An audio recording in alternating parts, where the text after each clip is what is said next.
Much has been said about the big tech companies that were implicated in this slide from Edward Snowden's documents. It's eroded confidence in their integrity and damaged their business. But what about the PRISM program itself, where people are profiled by data mining the intercepted digital communications? Some have suspected that the company behind PRISM is Palantir.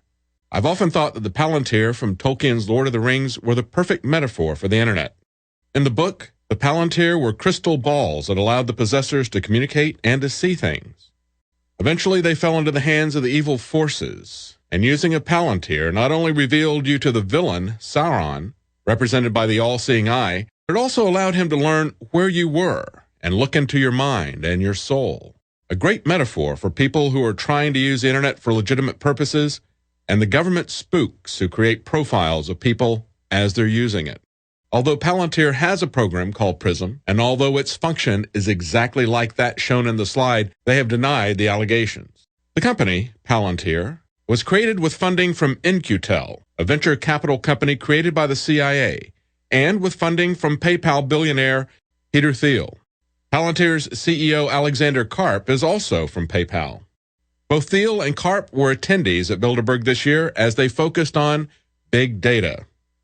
Palantir company profiles from the Wall Street Journal in 2009 and Business Week in 2011 emphasized Palantir's connection to the military-industrial complex and to data mining for terrorist profiling. Palantir self-consciously emphasizes to its employees its connection to Middle-earth mythology.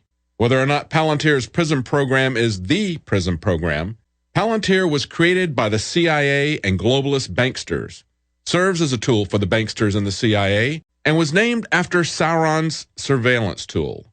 But questions are now being asked about PayPal's involvement with the CIA and the NSA that go beyond Palantir and the PRISM program, and call into question the integrity of PayPal's Pierre Omidyar's newly announced journalism venture with Glenn Greenwald. Whistleblower Sibel Edmonds is asking why we've seen nothing in the leaked Snowden documents about PayPal's involvement with the NSA. A retired NSA official contacted Sibel Edmonds and told her that the Snowden document cache contains extensive information about the NSA working not just with major internet companies, but with financial institutions, especially PayPal. Banks have long been a surveillance arm of the government, if for no other reason than to collect taxes. But it appears that PayPal's relationship goes much deeper than just financial reporting. The Snowden documents are slowly being doled out by Glenn Greenwald, who has announced that he'll be partnering with PayPal owner Pierre Omidyar. About 2 months ago, Omidyar announced that he was going to become a philanthropist patron of investigative journalism, which is very strange given his contempt for whistleblowers and his company's persecution of WikiLeaks and Anonymous. As Sibel Edmonds points out, Omidyar published this tweet in 2009. Anybody who publishes stolen information should help catch the thief, shouldn't publish it in the first place.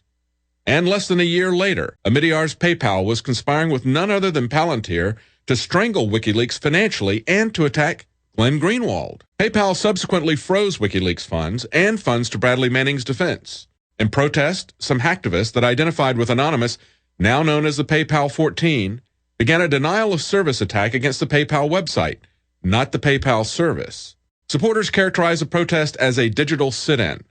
PayPal pushed for felony charges, 15 years, and $500,000 fines each. Omidyar's PayPal partner doubled down on this interview with Charlie Rose even after the Snowden leaks. I am probably uncharacteristically pro national security agencies writ large and NSA in particular, despite the fact that they would not hire me at some point. I actually wanted to work for the NSA, and I was not a U.S. citizen, and that I just fundamentally trust the national security establishment to care about the citizens. It's a trade I would be willing to make. Security and liberty.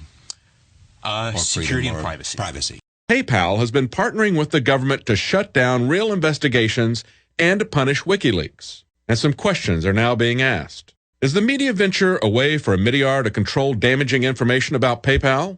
If the information is slowly leaked, will anyone care about the Snowden documents by the time PayPal's involvement with the NSA is leaked?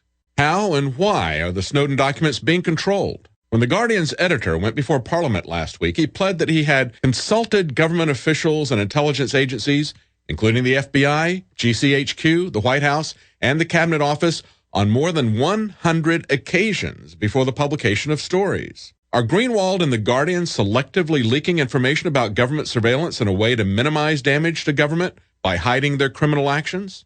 Are the Snowden documents being released in a way to manipulate the public? And finally, questions are being asked about Greenwald, Poitras, Scahill, and Omidyar asserting private ownership over the Snowden documents. All media has to make a profit in order to be independent of the government, but doesn't the public have a right to know what its government is doing? It appears that the secrets are being doled out gradually, numbing the public to the atrocities of the surveillance state.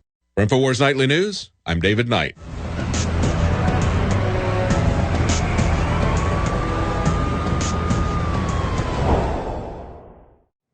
The facts are in. The studies are legion.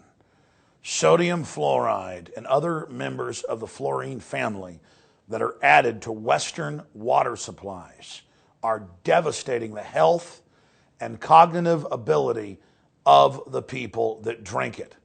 So the question is, why are the social engineers adding it to the water? Simple. Dumb down the host population that the parasitic technocracy is feeding on. We developed the Fluoride Shield to be the highest quality, highest standards because I use it every day and my family uses it every single day. Let's take a closer look at the ingredients that make up this special proprietary formula. Tamarind has been celebrated for its ability to immobilize toxic fluoride residues, while zeolites have a long history of attracting and holding toxic compounds. Enter fulvic acid, an excellent cleansing agent. Then we added the highest quality shilajit, a rare compound that is collected from the high mountains of the Himalayas. We topped it all off with the powerhouse herb cilantro, that is intended to mobilize fluoride and other dangerous compounds for removal from the body. And the final touch to energize this formula is our proprietary nascent iodine. And as always, consult your physician as well because that is important. And finally, Fluoride Shield, Survival Shield, and all the products at InfoWarsLife.com grew out of my quest to try to find the very best compounds from God's cornucopia to protect myself and my family. And from our research, I believe we are bringing you the best, highest quality products. And you have that commitment from Alex Jones and the entire InfoWars crew.